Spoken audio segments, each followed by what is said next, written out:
How's it going, John? You all right? Yeah, not bad, buddy. Few days off, nice and chilled, relaxing.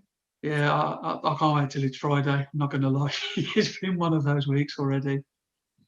But for those of you that are watching, you probably noticed that we have a very special guest, a first on Two Blokes on the Phone. We have Yasmin Martin, who is our first female guest. Yes, you okay? Yeah, I'm all right, thank you. How are you? Yeah, I'm not too bad, thank you. Thank you for reaching out and wanting to join myself and John on Two Blokes on the Phone, and we'll kind of I talk love more a about good that. chat. Yeah, no, we're checking in. It's good. But me and John will sort of clear something up because we've had a few internet trolls talking about the lack of phone, and we want to sort of reinform people why we do that. But yeah, it's been a while since I've seen you, and let alone spoken to you. So, what have you been up to since I last saw you? I'm currently a nursing student now, in my first year of adult nursing. Please don't ask how it's going. Okay, Don't really want to talk we won't about ask. it. I'm currently developing a project to do with ex-servicemen and women as well. So yeah, that's in development. That's pretty much it. So you've been quite productive during lockdown then. Yeah, I have actually. My plans changed because of COVID to do with my project. But yeah, I've been very productive. Probably not the last week, but yeah, other than that, yeah, I've been getting Step in graft on. progress. So, obviously, for those that are watching, me and John were obviously talking about inviting new guests and a range of guests who have varied backgrounds and from different professions and cultures. And he has actually reached out to us. And so, yeah, so you sort of, because I was quite keen when we were talking about if you're able to sort of explain to John about, I suppose, why you're interested in our Two Blokes on the Phone conversation and why you wanted to maybe have a chat with us. And that's It's purely my room's at the back, that's why, so most of you at the back can't hear it. yeah. Yeah, it's purely just because I really agree with what you're doing. My project obviously is aimed at the ex-servicemen and women, but it is for like average people, like average males. It's not about having like loads of followers on social media or like people who are of a certain weight or like a certain look and stuff like that. It's just like the average person. And like I'm kind of really getting into the research of mental health and stuff at the minute, and I feel like people who are watching this could get like mental health help or like find a way to then take that step to get mental health help as well. Yeah, I mean Yeah, that's. Go on, sorry, John. yeah. I think that's a really important message, and I'm really glad that that's how it's coming across. I mean, the whole concept, and we'll sort of touch upon it now. Really, was we came up basically with the idea through what we would naturally do, Stuart and I, which is two blokes on a phone supporting each other. And hence, yes, I have got a phone, but we don't use it purely because obviously for recording purposes, it's a lot easier to do this via Zoom on a laptop or an iPad, just for everybody else's viewing pleasure, shall we say. But the concept is to support each other through simply, most people have a phone nowadays, and really that's all it should take to support each other, whatever day, whatever your feeling is on that spectrum of, mental health, which can be good and bad. There's a definite separation between mental health and mental illness. And yeah, we've had lots of conversations about that spectrum, whilst acknowledging, from my perspective, that I wouldn't say I'm on the spectrum because I have mental health problems, but I know I'm good days, bad days. And I think that's really encouraging for me to hear that that's what's, made you watch in a sense. Yes. Yeah, I sort of echo that as well because I've known Yaz for a couple of years now, I think, and we used to she used to work for who I currently work for, and obviously progressions and further education, and Yaz has checked in quite a lot with me, and without revealing where we live, lo and behold, I think Yaz lives like a couple of doors down, if that.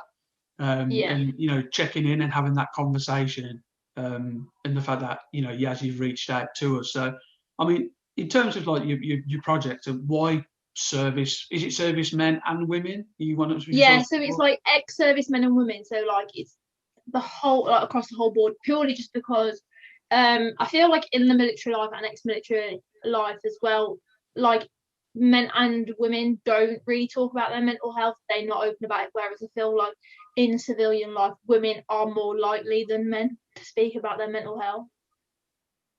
I mean, I find that interesting, and I suppose putting you on the spot is kind of why servicemen and women and mental health in particular. I mean, because you probably watch some of our conversations, and I've been quite open and transparent, and I know John has, and all our other guests, and sort of what drove. I mean, have you family experiences, your own experience maybe, or? I have no experience in mental health. I've not experienced it myself. I had like a low point like last week due to my chronic illness that I have, but I've never experienced mental health. I've always been interested in the military. My granddad served and my uncle served. My boyfriend is currently deployed with the military at the moment.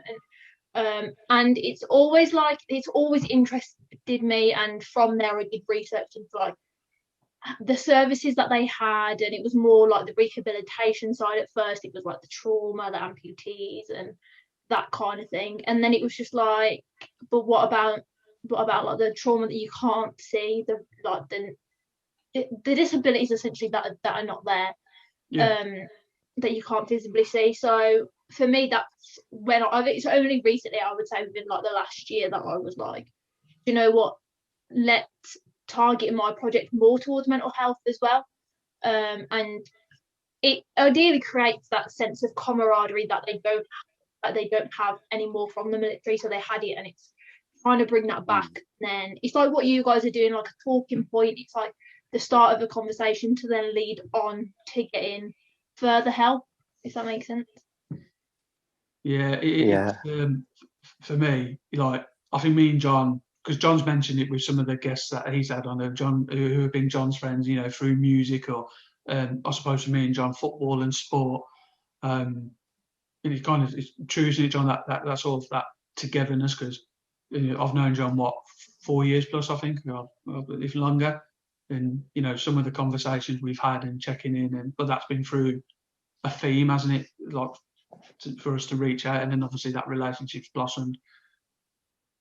Yeah, I mean, it's really obvious, that shared experience which you're talking about, yes, is very deep-seated. I mean, all of my family, all of my brothers and my father, going way back, grandfather, etc., they've all been, in the military, and all been specifically in the army. But it's interesting, it just sort of reminded me, knowing that this conversation was coming up, about my own personal experiences of what they've now labelled as post-traumatic stress disorder, was something that I experienced firsthand through my father. He was in the Second World War and come back with what they called shell shock. And it never obviously made any sense, and was something that was not talked about. And really, there's some really harrowing experiences that he had, that obviously was going to have an impact, on his mental health, but not really understanding that as a kid, and not really understanding, at the time what was happening and why it was happening. And I don't think they really understood, all the doctors, nurses and people that were trying to help him. And this was sort of back in the 70s when they had, electric shock treatment, which I still find bizarre, and just his experiences made me sort of suddenly click and realize that there's a shared experience there, but also there's a a sense of that they had to cope, they had to deal with that themselves, and they had to collectively sort of just individually, just get on with it. And you know, I never knew of any support. I mean, there's a lot more support there now, and I acknowledge that, and I'm not an expert in it, but I do feel, you know, I mean, with Streets Revolution, we worked with one particular guy that was ex-military, and his experiences, you know, I remember something really profound that he said to me. He said, we were trained to kill, and then you're thrown back out into the civilian world and just didn't know how to cope with that. And I found that really interesting. It's just like, yeah, how can you be sort of programmed, for want of a better word, in a certain fashion, and then be thrown into a total different world and expected to cope, let alone what you've actually experienced. But yeah, talk about change. That's massive, really. I mean, yes, like I'm kind of new to this, and for me, I've often been interested. You know, when Help for Heroes came along, and you know, I thought other charities coming out, and I'm probably naive in sort of showing a lack of understanding and wanting to understand what aftercare. Did you say your granddad was in the? Yeah, my granddad was in the RAF actually. He was only a clerk, so he didn't really like. He wasn't on the front line. He wasn't experiencing combat. My uncle did the whole like Northern Ireland situation over there. Honestly, he doesn't really talk about it. He was the first person that I went to give my ideas first of this project. It's not something that like he talks about like the surface of like what happened and stuff like that and that kind of thing, but he doesn't like it. There was never any feeling. It was all just like words that were coming out of his mouth. And like John said, it was like they were trained to kill. Yeah, because not allowed to have any emotions, especially back then. It was like, don't have any emotions, you don't feel any remorse. They're the bad guy, do your business, go home to your family and try and act like nothing was wrong. And that, I guess that's still the case today. I know people who go like who are in the military and go overseas, or even like in the UK, they do stuff that they can't tell. They're like people at home and stuff like that, and it's just like, okay, it might not be major, but like they still might want to talk about it. Mental health generally, from like John said, the 70s was so poor, but no one understood it. There was like no research into it. It's almost as if there were a lot more important matters going on in the world, rather than people's like mental and emotional health. Whereas now people are opening up to it more. I don't think we're there fully yet. I think there's still a lot of work to do, generally, especially on the male side of it as well. Yeah, I and think more towards like the older males as well. Like I think the younger generation, it'll get taught as they grow up. But I think like you guys' age, is more the target for mental health now, because you are the important ones that have experienced stuff and still not talking about it. Yeah, I mean, from my point of view, I think you made some very interesting points there. It's like, you know, military, football, sport, life, whatever, from the 70s, 80s, 90s, when I was growing up, you know, the early 2000s, it was massively frowned upon. You know, you talk about mental health, and obviously my background's sports well-being, and like academy players who get released at 14, 15, 16, you know, like how, like you said, like you train to shoot to kill, or in football, you know, you're going to be the next best thing. Then all of a sudden that stops, and that's something that I've often wondered about. Is like, well, what does happen with ex-military men, service women? You know, you hear these stories, and they're homeless, and you know, unfortunately, taking their own lives and other things. It's like, where's that wraparound care? Where is that aftercare? And I mean, I don't know what your thoughts are, John, but it seems to me like our conversation is probably come to life the last 3 years, maybe, if that, like where it's really become more out there. Yeah, I mean, there is support out there, you know, and there's organisations out there that are there to support them. And having heard secondhand, you know, there's a lot of time and effort spent in the sort of that transition from leaving the military. You know, my brother served, you know, all of them served well over 20 years at a time, you know, and then it's like, well, now you've got to go into the civvy world and using those skills. You know, my brother was out, you know, in the troubles in Northern Ireland as well. And it's just, it must be so difficult, and you can see why them, you know, statistically there is proven, you know, more than any other type of career or job, that they end up on, you know, on the streets, you know, with drugs and alcohol problems and homelessness because of that struggle, you know, and that you're told what time to get up, when to do it, how to do it, and then it's, well, away you go. You've got all this freedom, you know, and not everybody can cope with, you know, without that format, that structure. And I think that's, you know, been my experience, been a bit like Yaz was saying. My dad, probably it was only in the last 6 months of his life that he started talking about his experiences, and it all started to make a lot more sense. And yeah, we've talked about this before, Stuart, about those stereotypes. You know, it was classic, you know, British stiff upper lip, you know, don't talk about things, it's a sign of weakness, and so on and so forth. And you can only imagine that that's heightened, you know, within veterans and, you know, in the armed forces, that, you know, you are literally programmed, like Yaz says, not to feel that emotion, because emotion will make you question your orders, will make you question decisions. And you've seen, you know, very famous cases of when people question orders and believe it's wrong, you know, how they're vilified within that community and ostracized. And yeah, it's really interesting, you know, that there is a great movement and a groundswell towards talking about mental health issues just generally, you know, but that recognition, you know, and it always surprises me that men over 40 are at a higher risk of suicide. And we've been unfortunate enough to know 1 or 2 people that have committed suicide. And it's always a shock, because you just don't know what's going on inside, and just that sense of regret that you wish you could have helped or said something. And, you know, that must be really heightened when you've got a group of people that you rely on over a long period of time. Normally you're stationed with the same people all of the time, and then that's taken away. Well, where is that support network? Just generally, not like who's responsible or blame, but if you or I lived with 12 blokes for 12 years, and he was saying, well, that's it, away you go, you're not going to see these guys unless it's a reunion or whatever. That must be so tough.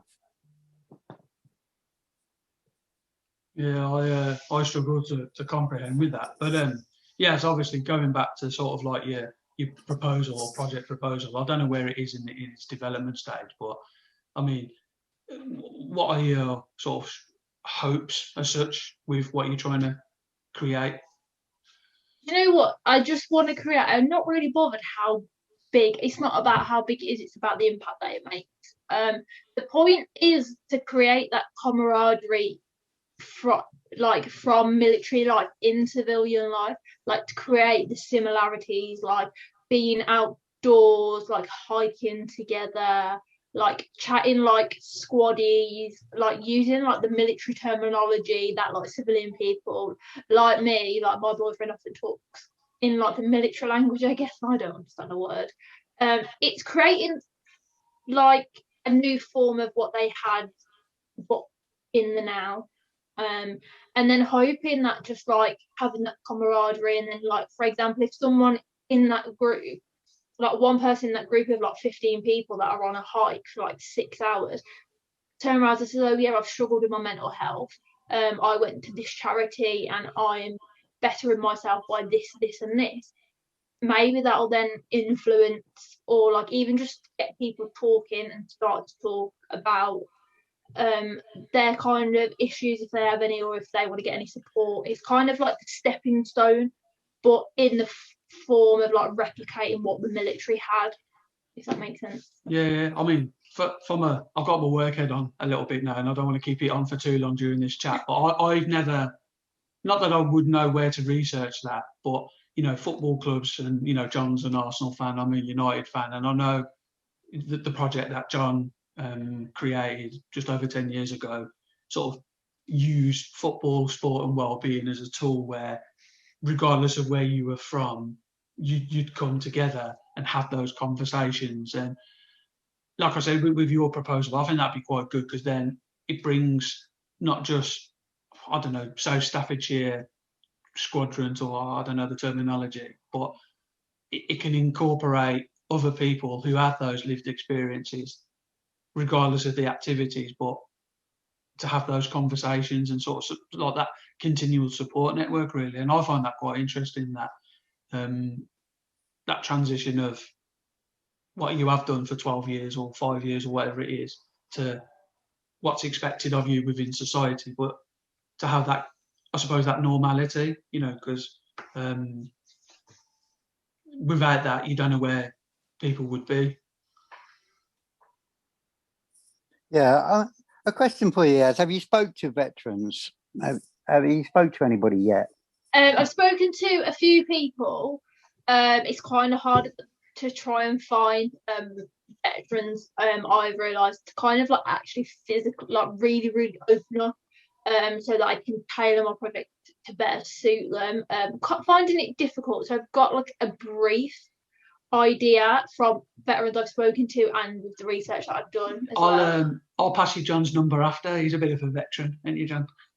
Yeah, in lots of things, but yeah, there's I just wonder what their rationale, the ones that you have spoken, what the reasons that they're saying that they struggle. Was it some of the things that I mentioned? Was there a commonality? Was there a theme? The commonality was, I think I spoke to about 3 or 4 people. The most commonality was coming into civilian life and people's perceptions of them. Like people would say, like, "Oh, you're a hero," and like you've saved our country, and if it wasn't for you, like I wouldn't have been here. And like it's the unwanted heroism. Essentially, the ones I can only speak from the ones that I've spoken to. It's more of like, well, I've done my job. Like, for example, like you bake cakes, that's your job. I've gone to do my job. They don't want that attention. They don't want the like heroism, because it, as far as they see it, yeah, it is just their job. A lot I've spoken to as well have people are like insensitive. Like they ask very insensitive questions, like, "Oh, have you shot anybody? Have you blown anybody up? Or has anybody like blown you up?" Yeah, why would you want to talk about that? Like, so that shuts them down. And then if they constantly get in, every person they speak to, they're constantly getting like those sort of similar questions. They're not gonna want to talk to anybody. They're not gonna want to be like, "Oh yeah, like you're different." They're not going to give anybody a chance, and then that also then puts up another wall that you've then got to break down. It's similar to, I had a cultural inappropriate experience a few days ago, nearly a week ago. I was talking to predominantly white people, and they were asking me very insensitive questions about because I'm mixed race, the other half of my culture. And when I kind of educated them, they didn't like it. Right. They were like, "No." Yeah, sorry, yes, go on. Yeah, so it's just like, from in that sense, like I understand where the military people I've spoken to are coming from in that sense of the inappropriate questions. It's kind of like, put yourself in somebody else's shoes. Would you like to be asked? Yeah, the key word really was education. You know, like I don't know any. I've only known a couple of people in the military, but I've never really had those conversations. But for me, like watching the celebrity veterans that you see on TV, like Ant Middleton and people like that, I'm more interested in like the mindset of, you know, how they sort of behave, conduct, you know, build resilience, you know, and how that has been used in civilian life. But like you said, education, you know, like John said, why I wouldn't want to ask, you know, how far can you shoot someone with your air rifle, you know, how many distance and stuff like that. It's not something I'd want to know. Like I'd be more interested in, how do you build, I don't know, like that real resilience, that real mindset to, you know, like you said, do your job, but do it to the best of your efficiency and skills that can be used elsewhere. But yeah, that's the thing we've spoken about quite a lot, isn't it, John, recently? Is like education and awareness and, you know, differences and stuff. Have you had to face that? Sorry, John. Have you had to face that quite a lot? Yeah, it's like having to like spit the truth and people not liking it because of like, you know, your background and stuff like that. Do you find that quite regular? Yeah, 100%. It was kind of like, so there was I don't want to go into too much detail because there is a Facebook page that kind of initiated it. But yeah, so this one girl turned around and said an inappropriate comment, and I was just like, okay, I'm not gonna get into it. I'm just gonna leave the group, right? She messaged me after going, can you please forgive me, because if you're upset, it's gonna make my anxiety worse. So I should forgive you because you were being racist towards me, because your anxiety is gonna get bad. Yeah. I don't think so. That doesn't sit well with me. Yeah, I mean, it's interesting because obviously, you know, we like to keep it very real. I mean, and I'm interested in, you know, like this concept because it was brought to my obvious attention when we started talking about having different guests, and Stuart reached out and he asked a question, and, you know, he says, oh, Yaz has reached out, you know, are you happy to have a woman? And I was like, oh, good question. Good question. We've got 2 blokes in a bone. Yeah. What is this purpose of this?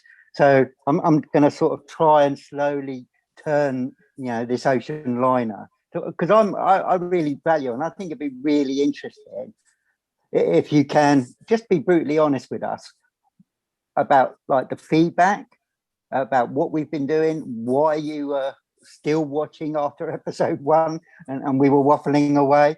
You know, what was the feedback from a woman's perspective about, you know, I get your interest in the PTSD, if we can sort of park that part of it, but just generally as a woman, you know, what was your perception of what we were doing, what we were saying?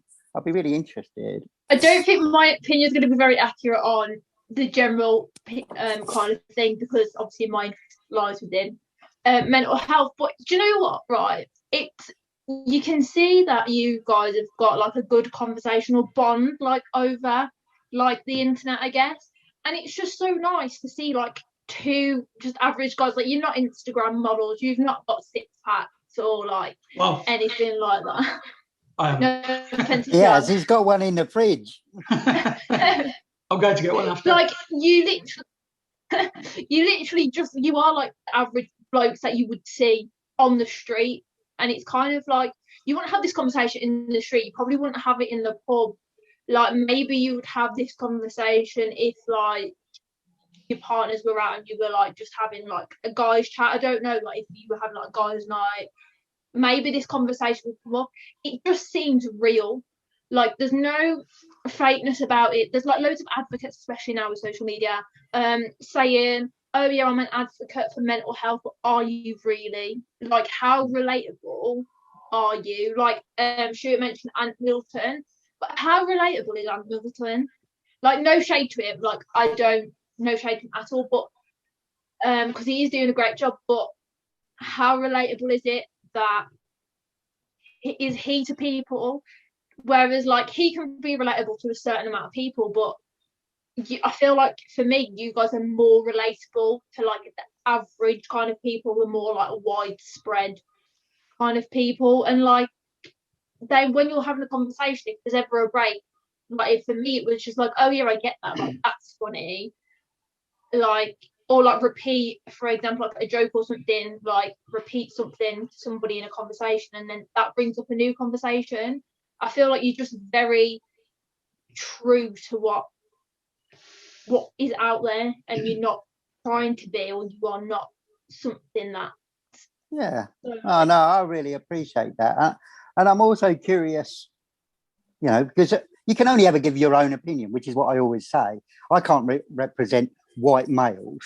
I can't represent anybody else other than John Regler. That's who I'm representing, and my favourite word is being congruent. I'm like this wherever I am, yes. You know what I mean? And that's what it is. That.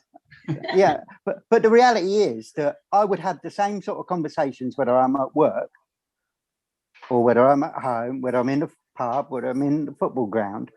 I have real conversations, yes. And I think that's the most important part that we're trying to advocate. We're not saying do X, Y, or Z because we're experts. We're not trying to, you know, parrot copy the latest expressions. We made a deliberate decision not to do that. You know, it's okay not to be okay. Yeah, what does that mean? You know, I get it in the concept, but I'm just trying to be real and role model really how I think it's allowed. That's really what we're trying to advocate. If anything, it's you're allowed to be real and be emotional and, you know, cry at the Andrex adverts, which I do all of the time. You know, that's real. Yeah. Does that make sense? No, Yeah. I mean, like I said, when I spoke to Yaz and she was telling me that, I said, joking, Yaz, I said to John, I was like, I'd like to think I'm more than the average guy. But then in the grand scheme of things, like, it was so true. Like, I valued it. I was like, you know what? It's like, I don't envisage having, you know, so many followers on Insta or the rest of it. But what's wrong with being average, Stuart? Oh, no, that's the point, Definitely. isn't it? Yeah. I mean, don't get me wrong, it took me a while to get over what yet. But, no, joking aside, like, on reflection, like, I like the fact that we have the relationship we have in the three-way conversation now. It's natural and hopefully impact's been made somewhere. And that's what I'm really, really sort of keen to echo, really, and following from there. But so a follow-on question for you, Yaz, is has it shocked you the sort of conversations that average blokes, as you've called it, have? Kind of, yeah. It has been an eye opener. Like, I just wouldn't think. Like, I'm not the most intellectual person. Don't get me wrong. Like, I am the most clumsy person on the planet. But it's refreshing and it's nice just to be able to sit down with like two guys and just be like, there's no like expectation to say or to be anybody that I'm not. Like, there's like, even for me, like, and it's nice that like to get an insight as if to like, yeah, this is what guys actually talk about. Like, they don't talk about cheating on their missus or like looking at a girl's bottom or like boobs or whatever. It's like the real authentic conversation that you're having that can then progress and lead on to like if that person needs help or like wants to research something a little bit more kind of thing. It's a step that then leads on to more steps, if that makes sense.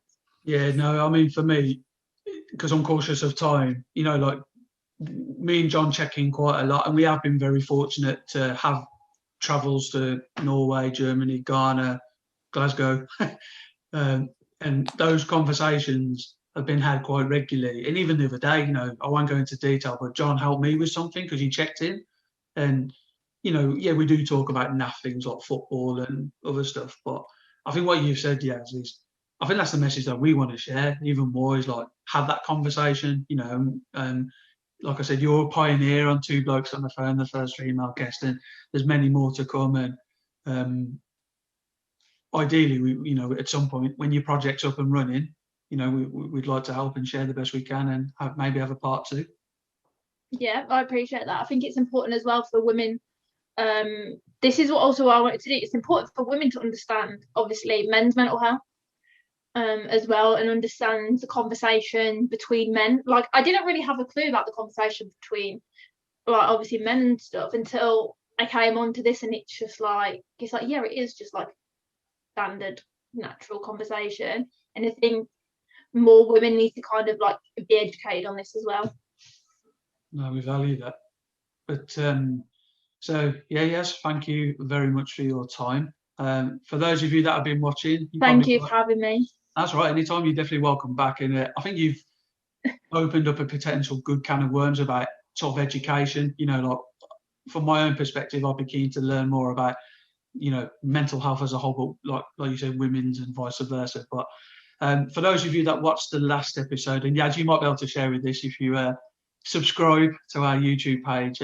Me and John are going to give one lucky winner, subscriber, advocate of the show, the opportunity to win. Well, we haven't really decided if it's a book or books that have helped. A book voucher is what we're saying. Okay, really. so it could be a book, a universal book voucher. Yeah. But for those, the books that have helped me and John. And quick question, Yaz, before, because I'm, like I said, cautious of time. Is there any book that's helped you during difficult times or helped you grow professionally, personally?